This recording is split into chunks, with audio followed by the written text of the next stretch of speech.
Hello everyone, আসসালামু আলাইকুম। Welcome back to another daily vlog. এই বছর আমাদের ছাদ বাগানে প্রচুর পরিমাণে অর্বরই হয়েছিল। এই ফলটার ইংরেজি নাম গুজবেরি, আর বাংলাতে আমরা একে অর্বরই নামে চিনি।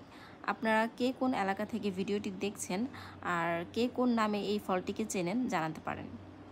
অর্বরই খেতে যতটা মজা তার চাইতেও বেশি সুন্দর লাগে যখন এটি গাছে ঝুলে থাকে। যেহেতু এবার অনেক বেশি পরিমাণে হয়েছিল তাই খাওয়াও হয়েছে প্রচুর।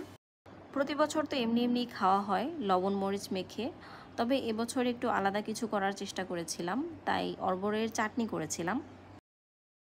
অর্বরইগুলো গাছ থেকে পেড়ে ভালো করে ধুয়ে নিয়েছি। এরপর এটাকে কিছুক্ষণ সেদ্ধ করতে হবে। খুব বেশি সেদ্ধ করার দরকার নেই, 70-80% সেদ্ধ করলেই হবে।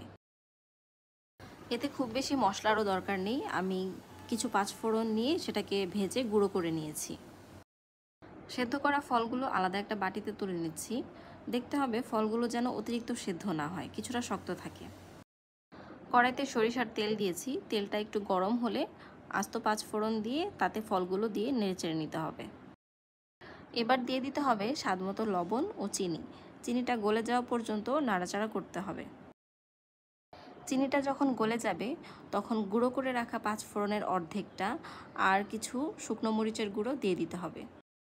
আমি এখানে কয়েকটা শুকনো মরিচ পুড়িয়ে ভেঙে দিয়েছি।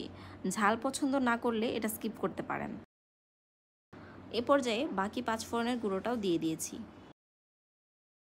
এই রেসিপিতে আমি কোনো ভিনেগার ব্যবহার করিনি, তাই এটা বেশি দিন রেখে খাওয়া যাবে না।